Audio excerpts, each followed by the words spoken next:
Сайн байцгаана уу эрхэм үзэгчтэй. Бид эргэцэн хөгтөж хуулийн нэвтрүүлгийнхаа ээлж дугаарыг төлөвлөж байна. За Монгол Улсын прокурорын тухай хуулинд прокурорын үндсэн чиг үүргийг тодорхой зааж өгсөн байдаг.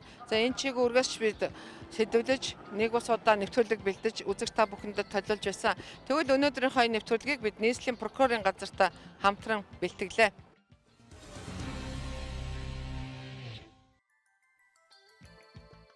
Прокурор хэрэг бүртгэх, мөрдөн байцаах, ял идлүүлэх ажиллагаанд хяналт тавьж, шүүх хуралдаанд төрийн нэрийн өмнөөс оролцоно гэж Монгол Улсын үндсэн хуулийн 56 дугаар зүйлд онцлон заажээ.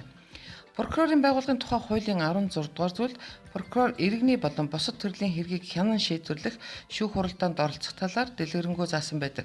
Тухайлбал тус хуулийн 16-гийн 1-д прокурор төрийн ашиг сонирхол зөрчигдсөн гэж үзвэл төрийн байгууллагын хүсэлтээр иргэний хэргийг хянан шийдвэрлэх ажиллагаанд зохиогчийн төлөөлөгчөөр оролцоно. Мөн прокурор иргэний хэрэгт итгэмжлэлгүйгээр оролцоно гэж заасан байна. Прокурор нь төрийн хоёр байгууллага хоорондын болон хөдөлмөрийн маргаантай иргэний хэрэгт оролцдоггүй. 409 дугаар анги тий. Яг прокурор одоо яг ял эдэлж байгаа ялтнуудад ирээд одоо 20 хангид ирэхээр одоо яг хяналтаа яг ямар чиглэлээр тавьдаг вэ гэж. Ажиллагаанд хяналттай хувиргийг прокурор яаж хэрэгжүүлж байгаа гэх юм бол Монгол Улсын ерөнхий прокурорын баталсан ял эдэлж ажиллагаанд хяналттай аргачлсан заавар журам гэж бай. Заавар аргачлал. Тэнд бол үндсэндээ ял эдэлж ажиллагаанд тавих бол хяналтыг бол тэр чигээр нь үндсэндээ зааж өгсөн бүгдийг дэлгэрэнгүй зааж өгсөн. Тэгээ ялангуяа энэ чанга дэглэмтэй 20 анги гэхээр чинь зооноосоо гарчвал ажил эрхлэх ямар ч нөгөө боломж байхгүй. Тэгээ одоо энд бол ингээл 120-ын барилга баригдаж байгаа юм тий. Тэгээ энд бол бас чанга дэглэмтэй 20 анги гэхээр энд ер нь та нар мэдхүү ер нь сонирхож үзчихсэн энд бол ажлын байрны асуудал яригдаж байгаа болоод давхар. Энд бол үндсэндээ 1500 ялтны нэгдсэн том байр баригдаж байна. Одоо ингээд тав харж байгаа. За энд бол үндсэндээ 700 орчим ялтан бол ажлын байраар бүрэн хангагдана гэсэн тооцоотой байж байгаа. Энд бол том үйлдвэрүүд орж барихаар одоо төлөвлөсөн байгаа. Тэгэхээр үндсэндээ энд ажиллаж байгаа ял эдэлж байгаа ялтнууд бол бүгд ажлын байраар одоо бараг хангагдана гэсэн ойлголттой байж болно. Олон улсын гэрээ хөнөөс зааж өгсөн ялтны эрх үүрэг байна. Энэ эрх үүргийг хэрэгжүүлж яах вэ? Хорхангийн дотоод журам заасан, хорхангууд үйл ажиллагаагаа хууль тогтоомж заасан дагуу явуулж яах үгүй юу гэдгээр ялтан прокурор хяналт тавина. Гол одоо үүрэг чиглэлнүүд үндсэндээ энэ. Хүний эрх зөрчигдсөн тохиолдол эдгээр ер нь гардггүй эсвэл одоо байдал бас шал өөр байна уу энд? Одоо өнөөдрийн байдлаар үзвэл ялтнуудын эрх зөрчих асуудал бол ер нь бол бага болсон. Яг энэ 409 дугаар анги одоо чанга дэглэмтэйгээд энд бол үйлдвэрлэл явагдаж байгаа. Тэгээд одоо нийслэлийн прокуророос өнөөдөр яг энэ үйлдвэрлэл яаж явагдаж байна? Хичнээн ялтан өнөөдөр одоо яг ажлын байраар хангагдсан байна.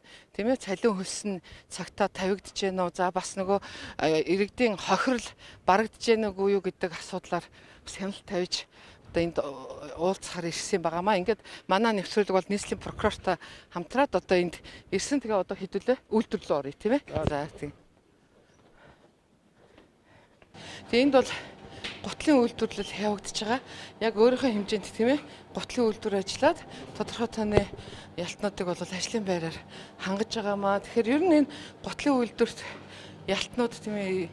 За гутлын үйлдвэр гэхгүйгээр ялтнуудын ажлын байрны хангалт ямар байгаа, цалин өс нь хэрхэн олгогдож байгаа гэдэг дээр энэ хэр давтамжтай энэ прокурорын хяналт хийгддэг вэ?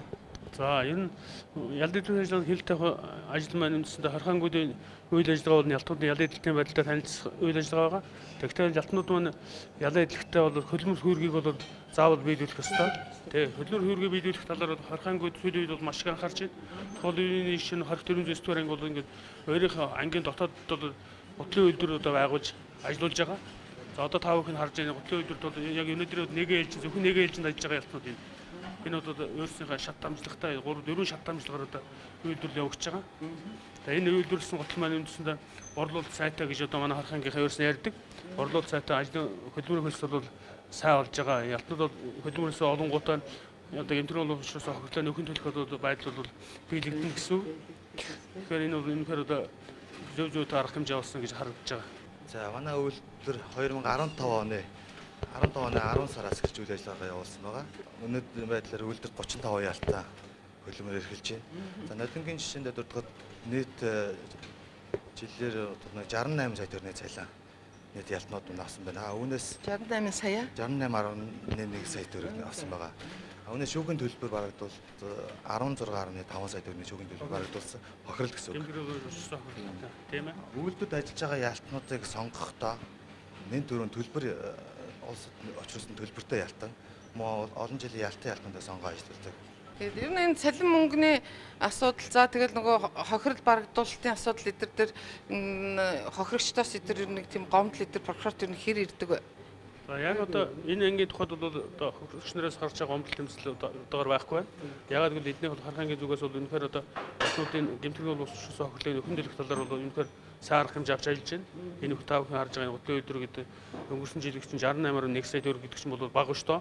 Хохирогчдын бол хохирол бол барагдж байна гэсэн үг. Хохирол барагдлаа гэх тохиолдолд бол яг эдгээр ажлын хүнс бол өөрсдөө цалин болоод үлдэхүү те. Тийм ажлын үйлс нэрийн дансанд үлдсэн. Нэрийн данснаас манай үйлдвэрт ажиллаж байгаа ялтнууд ар гэрлүүгээ шилжүүлж байна. Тэгээ эсвэл хоримтлуулж байгаа хоригхаал эдлийг дуусаад ангаас хавдал суллагдахдаа аваад явна. Ялтнууд маань бүгд нэрийн данстай. Тэгэхээр ялтнуудын нэрийн дансанд одоо ажил хийж байгаа хөдөлмөр хөлс бүгд орсон байна. Тэрнээс хохирны төлбөрд нь барагдана. Дахиад эдгээр өөрсдийн одоо хүсэлтээр бол ар гэрлүүгээ ах トゥ нэртэй одоо ингээд шилжүүлэх юм бол тэр хүсэлт бол чөлөөтэй. Тэрийг явуулна. Өөрөөхөө гар дээр бол бэлэн мөнгө бол 20% хөдөлмөр өссөн доод хэмжээний 10% та тэнцэх хэмжээний мөнгөөр авч үлдэх эрхтэй. Тэгэхээр нэг 200 мянган төгрөг 20 мянган төгрөгөөс сард аваад өөртөөхөө одоо ойр зүрийн хэрэгцээнд хэрэглэх юм боломжтой болж байгаа. Манай үйлдвэр өдөрт 60 хос готл үйлдвэрлэх хүчин чадалтай. Борлуулалт зэрэг Борлуулалт шүүгэн шийдвэр бүс ерөнхий газрын нийт талбай агчид түүнд хорих ял эдэлж байгаа ялтнууд буюу орилт жил дунджаар нэг 7000 хос готл хийгээ явж байгаа тийм. Дотоод юугаа Тийм дотоод хэрэгцээг бүрэн хангаж байгаа бодлын хэрэгцээ. Дээрээс нь бенжлийн тухайд шүүх шинжилгээний үндэсний хүрээлэн талбай агчдын готлыг манайхаар захиалж хийлгээд ус хүлээлгээд дууссан байж байгаа. ажлын цаг бол ямар вэ? Ажлын цаг өглөө 8-аас орой 5-аас хүртэл. Хөдөлмөрийн хувьд зарсан. заасан заалт. Юугаар би Яг харахангийн дотоод журмаар одоо хэдэн цагаар өргөжлөнө гэсэн заалтаараа барьчихсан.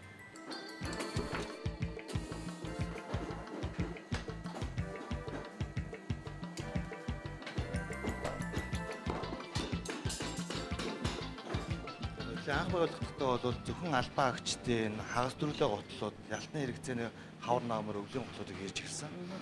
Тэгээ яг бид нэр нэгэн готлын үйлдвэр учраас бусад готлын үйлдвэр мөн хэрэглэгчдийн хэрэгцээ шаардлагыг нийцэх готлол үйлдвэрлэх боломжтой юм гэж харгалбар үнээс өнгөрсөн сар шинийн баярыг тохиолдуулсан үзэсгэлэн худалдаа гаргаж загварын үндэсний хувцсан дээр болон өдөр тутмын өмсөх готлуудыг хийж туршиж үзсэн нь бол сая амжилттай хэрэгжсэн.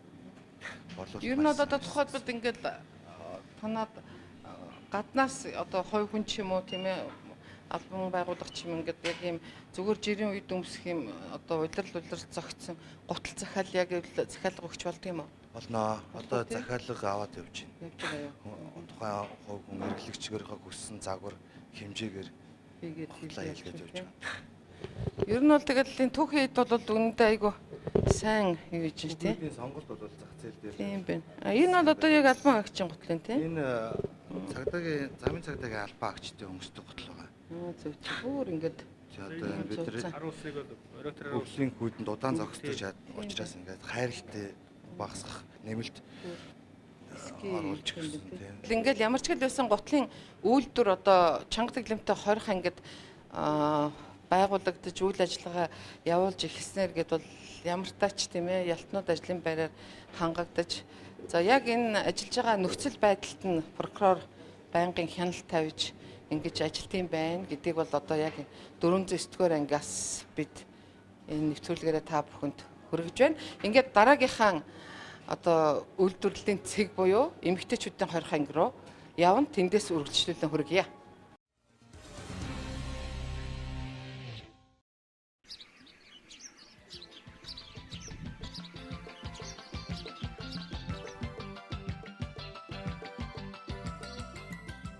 Нэгдүгээр хэсгээс 48, хоёрдугаар хэсгээс 58, гуравдугаар хэсгээс 50. Ажил гарахгүй байгаа гэдэг л юм уу одоо? Ажилд гарахгүй байгаа дотор тий. Ажилд гарахгүй байгаа юм цөөхөн юм. За одоо яг дотор гэдэг. Дотор жирийн байранд уу тий? Жирийн байранд ажилгүй ялтна. Огт ажилгүй юус ажил хийдэг байгаа юм да? Дотор байгаа ялтан байна уу? Өвчтэй ялтна уу? Харин хэд ялтна? 5 ялтна л 5 ялтна. гарсан бүгд ажиллаа гарцсан тий. Нийслэлийн прокурорын газрын үйл ажиллагааны нэг хэсэгт бол Улаанбаатар хотрыг тойрч үйл ажиллагаа явуулж байгаа 8 хорих ангийг бол хяналтандаа авсан байгаа. Мөн прокурорын ярьж байгаагаар бол ерөнхийдөө одоо яг хялтнуудаас ирж байгаа гомдол бол үндсэндээ бараг байхгүй болж байна гин. Энийг нь бол юутай холбож үзэж байгаа гэхээр мэдээж бас энд хорихыг эдэлж байгаа хүмүүсийн амьдарч байгаа орчин, ажиллаж байгаа орчин, за мөн одоо хоол хүнс гээд эрүүл мэнд гэдэг энэ бүх юмд нь бол хорих байгууллагууд шүүхийн шийдвэр гүйцэтгэх байгууллагууд тодорхой дарга хэмжээ авч анхаарал хандуулж ажилдгийн бол бас нэг тод илэрлэл гэж үздэг байна.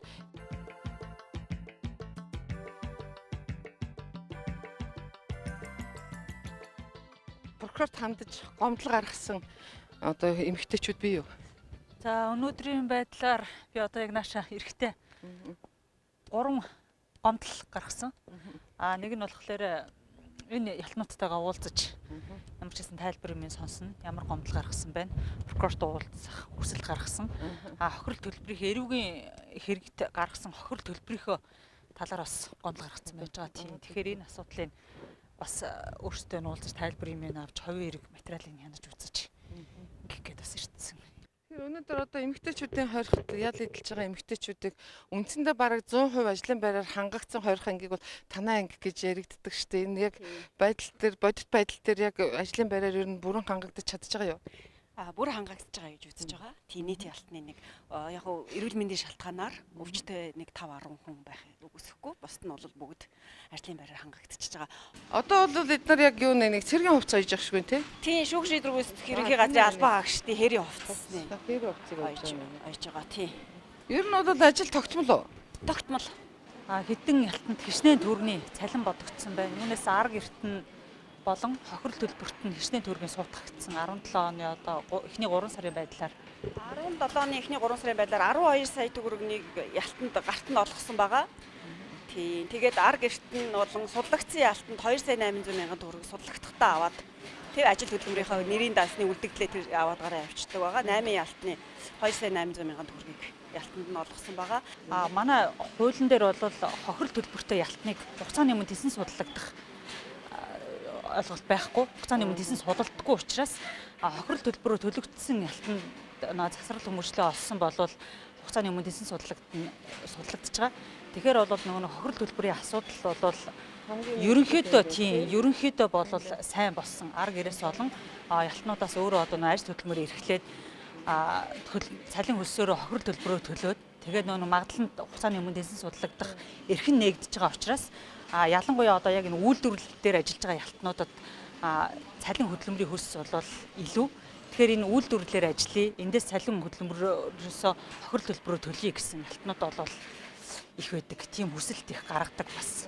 Яг ингээд ажлаа сайн хийгээд шагналын хоногоо аваад явах юм бол ялтанд жилд одоо нэг улирал гэсэн үг шүү дээ. Улирлаар шагналын хоног нь одоо удирлахаар 3 сарын шагналын хоног авах тийм боломжтой эрхэм нээлттэй байдаг тийм 3 сарын шагналын хоног авчихна гэсэн үг. Өнөөдөр тухайлбал шагналын хоногоор одоо өөрийнхөө нөгөө эдлэх ёстой хугацаанд ялынхаа хугацаанаас барагдуулсан ялтнуудын тоо бол ер нь байгаа үстэй тийм. Ер нь манайх нөгөө 92% ажлын байраар хангагдсан гэсэн учраас энэ бүгд хүмүүс маань бүгд цахилгаан зөрчил дутагдал гаргаж байгаагүй, цахилгаан шийтгэл номдож байгаагүй шагналын хоног олгодог учраас өнөөдрийн байдлаар бол нэг нийт ялтны нэг 87-8% шагналын хоног авдаг. Тэгэхээр чи хүн бол одоо нэр өстой ажиллаж байгаа шагналын хоногоо авах, цалингаа авах гэл одоо цалин гэснээс тухайлбал эрэгтэйчүүдийн хорих анги гэдгээд одоо цалин авлаа гэхэд арга гэрлүүгөө шилжүүлдэг, арга гэрээ бас нөгөө тэтгдэг.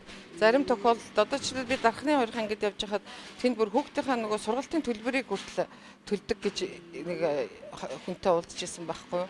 Тэгэхээр мэдээж манай эмэгтэйчүүд юм чинь бас л нөгөө энэ төлбөрөөс арга гэрдээ илгээх, арга гэрээ тэтгдэг үстэй тий. Тэр тохиолдолд юу төлбөргүй байх хэвээр бусдад зөвшөөрсөн гим хорийн төлбөртэй тохиолдолд бол бид нар арга гэрлүүний юм уу хөтөлбөрлөх боломж байдгүй. Төлбөргүй ялтнуудын хувьд бол өөрөө хүсэлтээ гаргаад тэгээд авах боломжтой байдаг. Тий. 2016 онд бол манайх 19 сая 900 мянган төгрөгийг арга гэрт нь шилжүүлж олгосон байдгийг хөдөлмөрийн хөлснөөс нь.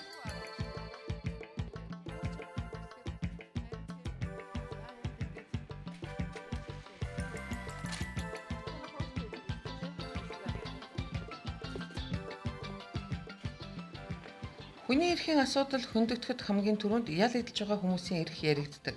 Тэд хэдийгээр гим үлдэж ялаван хаалттай хаалганы цаана ялаа эдэлдэгч унших, үзэж харах, хөдөлмөрлөх эрхээ хасуулаагүй. Харин ч хөдөлмөрлөж байж гэмээр эдлэх ялын хугацаанд богиносож хөдөлмөрлсөний үр шимийг тодорхой хэмжээгээр хүртдэг байна. Өөрөөр тохиолбол энд яг одоо хэдэн жилийн ялт орж ирсэн? 15 жилийн сар ялт орж ирсэн. Чанга дэглэмтэд одоо дэглэм болж орж ирээд 2 жил гарсан болж байна. Энэ хугацаанд аялын үйлдвэр аялалчин болон гар аягаар ажиллаж байсан. Нийт 9 цагаас болоод 6 жил гарсан ерөөсөө аялын үйлдвэрт ажилласан. Яг 6 жил ажил хийсэн гэсэн. 6 жил ажилласан тий. Тэгээд ажил хийхийн ер нь яг нөгөө давуу тал нь илүү мэдрэгдэж байгаа юм байна. Цаг хугацаа аягүй сайхан өнгөрнө. Тэгээ ажилдаа улаарч гарч өдөр хоногийн ерөөсөө мартчихдаг. Тэгээд ер нь цалин мөнгө аавн. Тэгээс өөр төлбөрөөр барагдуулахын тулд ажил хийж байгаа болохоор тэгээ ерөнхийдөө 580 мянгаас төлбөртэй байснаас ажил хийснээрээ өөрийнхөө төлбөрөөр барагдуулаад бассан. Тий, хөдөлмөрөө хөөцөөр өгсөн. Одоо бол яг энэ хөдөлмөрийн хөлсөө бол яг өөртөө юу хийж байна? Өөртөө хэрэглэн мөн ар гэрлөөгөө шилжүүлж бас болдог. Тий. Тэгээ тодорхой хэмжээгээр өөртөө дэврээр өөрчилж тэгээ харин зэрэг хэрэглэл болно маслаа авчиж болдог бас. Ар гэрлөөгөө бас өгч болно. Энэ шагналын хоногтой юу? Шагналын хоног байгаа. Жил 4 сар ажил хоногтой. Тий. Тэгэхээр чи одоо нийлэх ёстой ялнаас чинь хасагдана гэсэн үг тий? Хасагдана. Тэгэхээр ер нь бол одоо жирийн дэглэмтэй дэглэм буураад жирийн дэглэм рүү орж ирээд 2 жил гэдэг чи одоо өшөө хэдэн жил дут байгаа? Одоо яг магаданд ороход бол 2 жил 2 сар дут байгаа. Тий. Тэр бол одоо тэгэл зүтгэл ажиллалаа хэрэгтэй. Надад ажиллана. Ар гэрт нь хүүхдүүд байгаа юу? 4 хүүхэд. 4 хүүхэдтэй хамт хамгийн том нь 22 та. Хамгийн бага нь 11-тэй. Ямар ч хэлсэн энд ял эдэлж байгаа ч гэсэн хүүхдүүдэд бол тодорхой хэмжээгээр бас өөрөө эндээс туслаад байгаа юм байна тийм ээ. Туслаад байгаа ар гэрлүүгээ гаргадаг мөнгө. Одоо давхар бас мэрэгжил эзэмшсэн ойдлчин гэхээр эзэмссэн. 2010 онд аялын курс хичээллээд түүн дээр бас чадамжийн гэрчлэгээтэй ингээд сурсан байна. Зэрэгтэй. Энд байх хугацаанд бол аюул их ажил хийж сурлаа. Юм аяж чадсан, юм аяж сурсан. Одоо бүр мэрэгчлэлтэй болсон. Харах ингээд хэдэн жилийн ялт орж ирсэн? 10 жил 6 сар анх чанга дэглэмтэй оролцож ирсэн. Анх чанга дэглэмтэй тойрлогдож ирээд ер нь шууд ажилд гарсан уу? 10 хоноо л ажилд гарсан. Ямар ойдлих вэ? Эхлээд гадаа барилгын ажил хийж байгаа. Тэгээд ойдлын ажилд тойрлогдсон. Хэдэн жил ойдл дээр ажиллаж байна? Тасралтгүй 5 жил 2 сар ажилласан. Нөгөө хохирол өдр барагдсан уу? Хохирлоо барагдуулчаад орж ирсэн. Ар гэрлөөгөө бол мөнгө шилжүүлдэг гэсэн. Би 3 хүүхэдтэй л да. 3 хүүхэд нь ээж дээр үү? Ээж дээр маань 3 хүүхдээ маань 2 нь байгаа. Аав дээр 1 нь байгаа. Тэгээд 2 хүүхэдтэй маань ээж минь хардаг болохоор хөдөлмөрлснөөс бас нэмэр болгож баярын үеэр ч юм ээжтэй сюрприз зарих явуулдаг л да. Тэгээ том хүүхэд маань оюутан болсон. Энэ жил мөсийн харилцааны сургуулийн 2 дугаар курс. Тэгээд ээж дээр байдаг болохоор хүүхдүүд ер нь яг аав нь бол цаанаас төлбөрийг хийж өгдөг. Одоо сардаа 10 хоногийн урамшуул авдаг. Тэгээ 10 хоногийн өмнө ч гэсэн гэртээ харна гэсэн урам зоригтойгоор ажлыг бол айгүй чин сэтгэлээс хийдэг л дээ. Шагналын хоногтой одоо байгаа надад жил гарган гин шагналын хоног байгаа.